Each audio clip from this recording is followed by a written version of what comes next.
Hi everyone. Yes, long way. Just actually the flight was a lot shorter than I thought. I don't know if it was time was going quicker or if the flight was in actual fact shorter, but it is so nice to be back. I haven't been to New Zealand for now 4 years, so I'm yet to see any of the city. It's pure kind of business trip, but I hope to see a little bit tonight. It's great to be here. I don't know if I've met many of you previously. I've been with TripAdvisor for 8 years, looking after Australia, New Zealand, and the amazing Pacific Islands. I'm your contact at TripAdvisor, so if you need to get in contact with us, I'm the person you need to speak to. Just a little bit about me. I'm based in Sydney. I lived all over the world and I've been travelling for a very long time. I have managed to avoid learning other languages in my lifetime, which has been such a great achievement.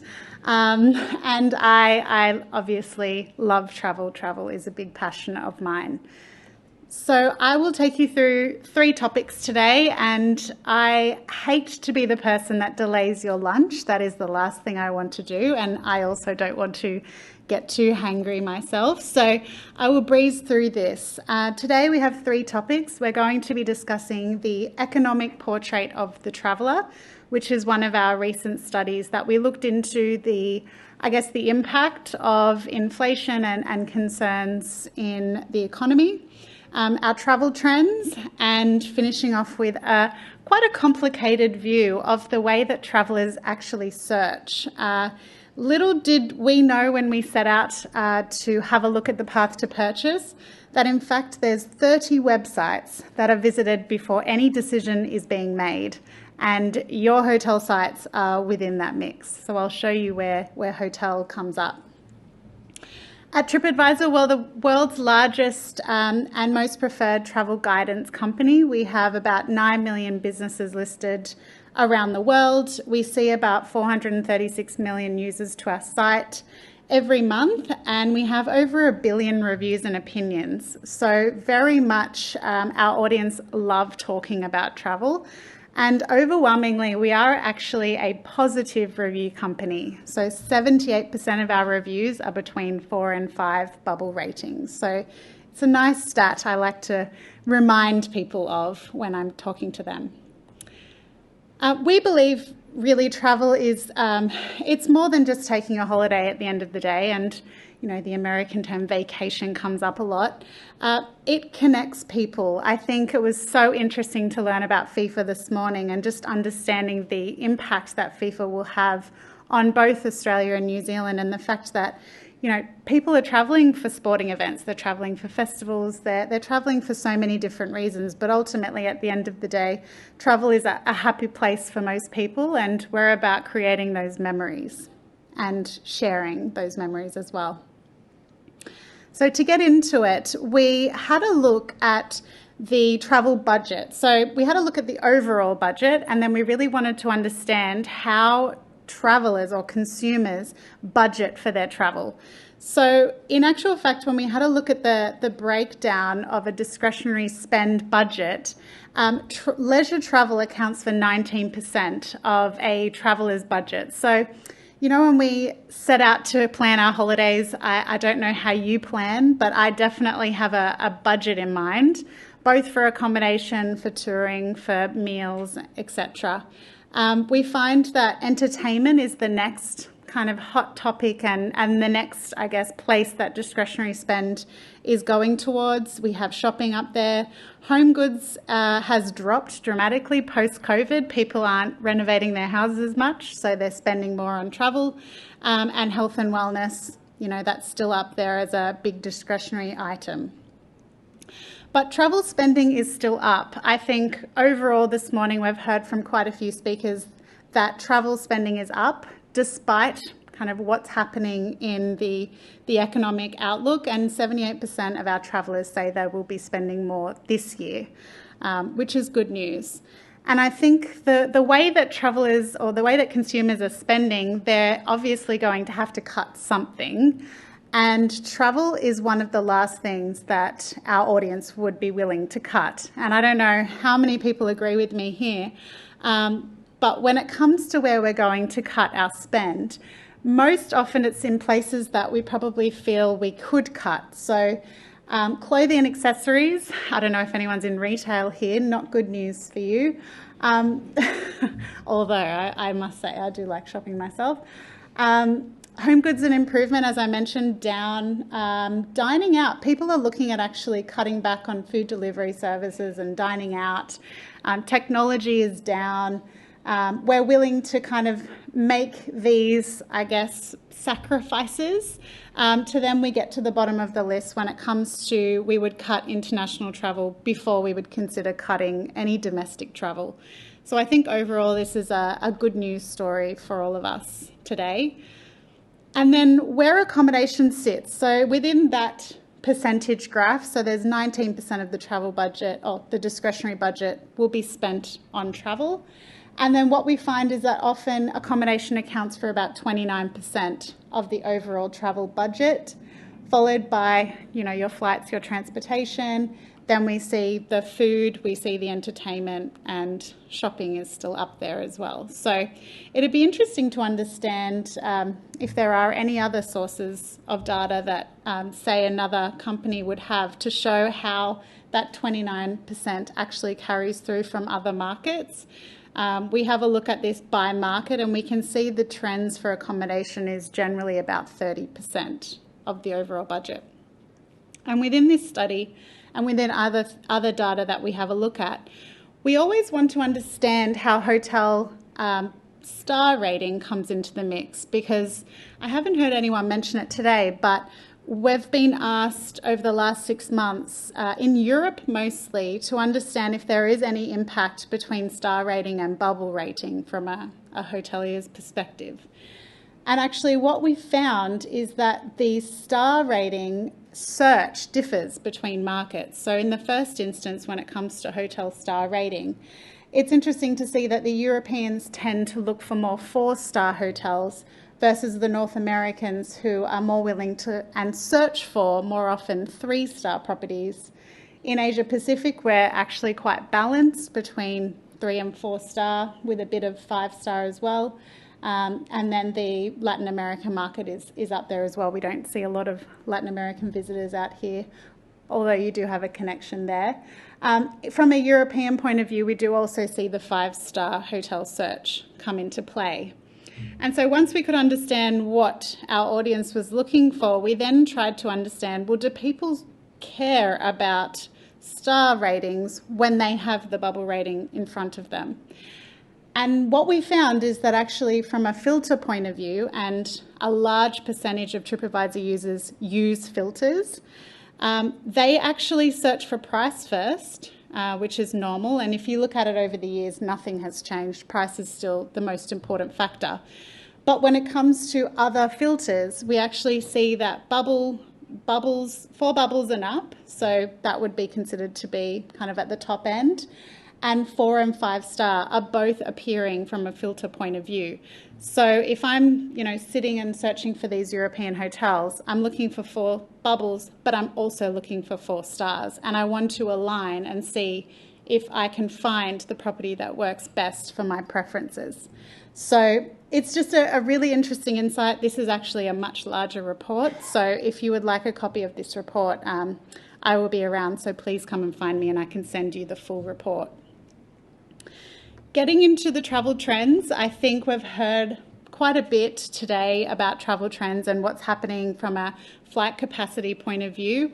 I will be looking at more of a travel intention point of view.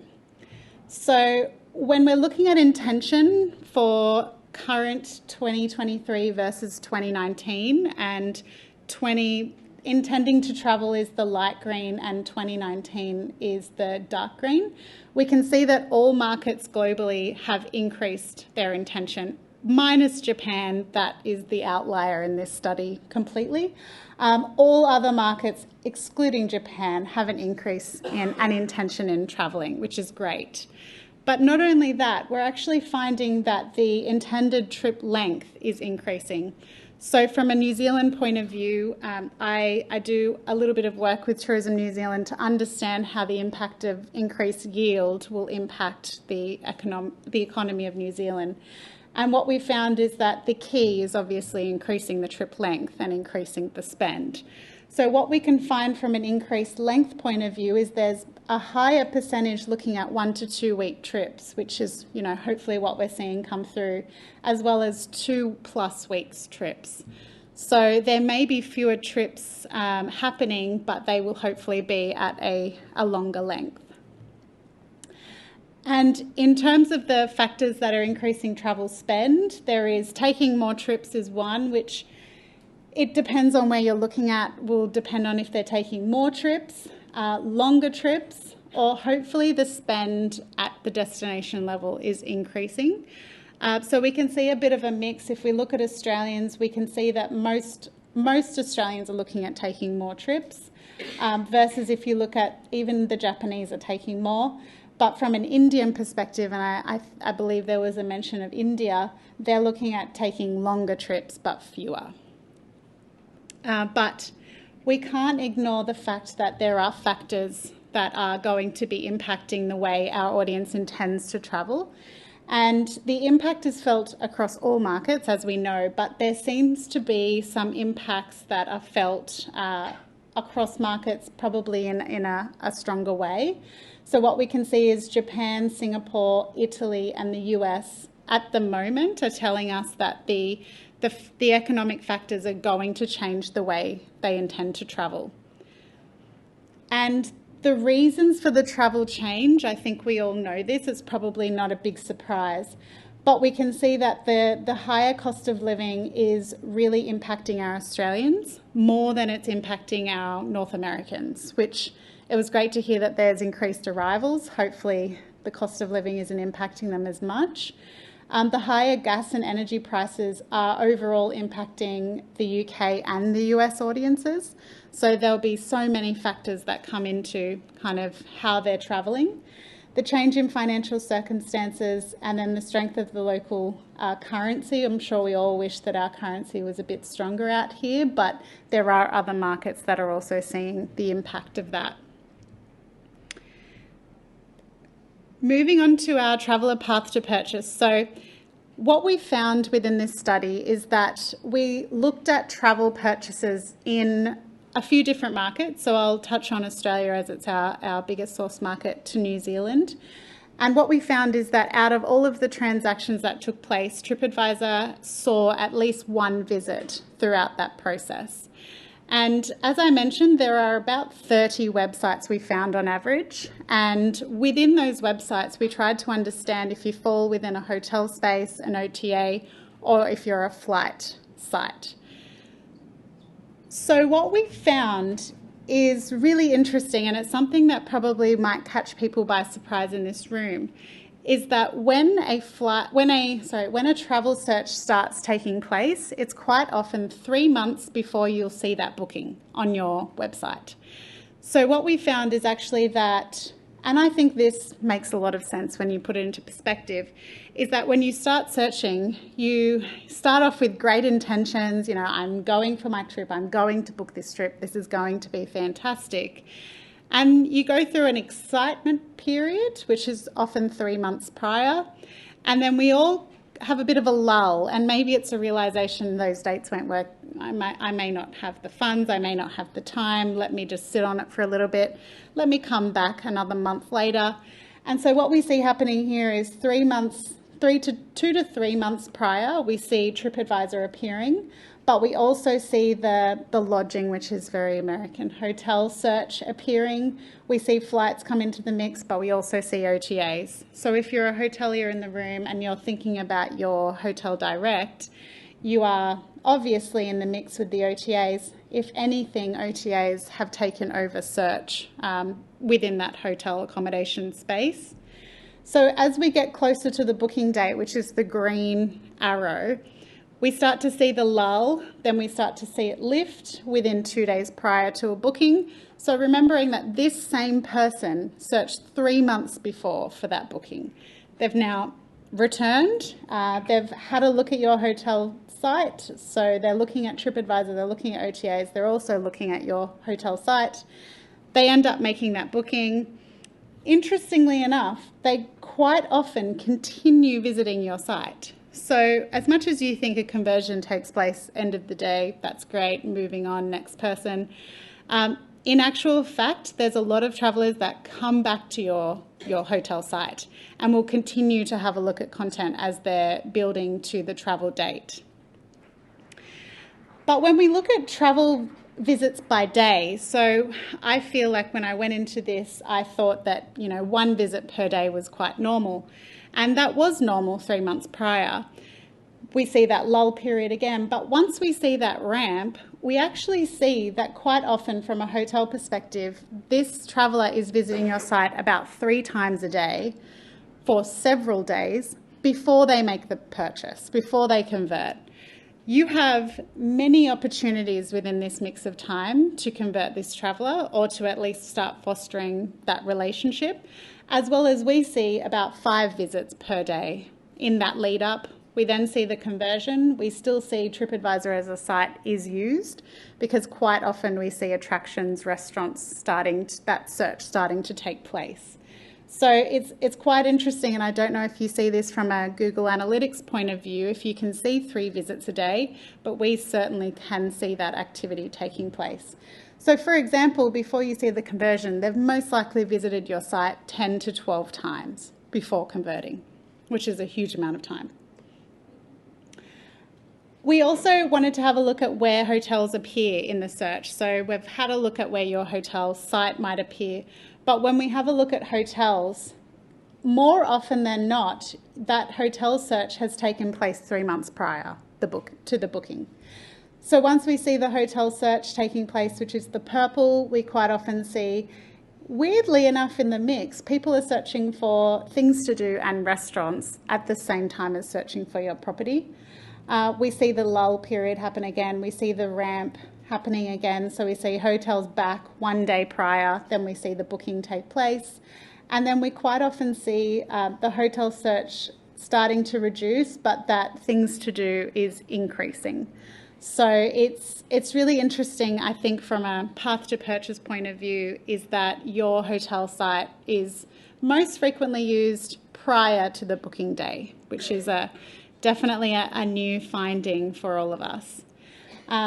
And to wrap things up and to let you not get too hangry and not too far gone, the key takeaways is ultimately that accommodation budget is accounting for about 30% of the overall travel budget. The travel intent is increasing with, obviously, there's certain concerns around the world. And that was those economic factors that we're keeping a close eye on and really wanting to understand, from an Australian perspective, we already saw this study tell us that 82% are impacted by the rising cost of living. I would have to assume that's going to continue to increase. So we will keep an eye on that, and more than happy to discuss these trends with anyone or share this presentation and these larger reports. Thank you so much. Have a great lunch and a great conference.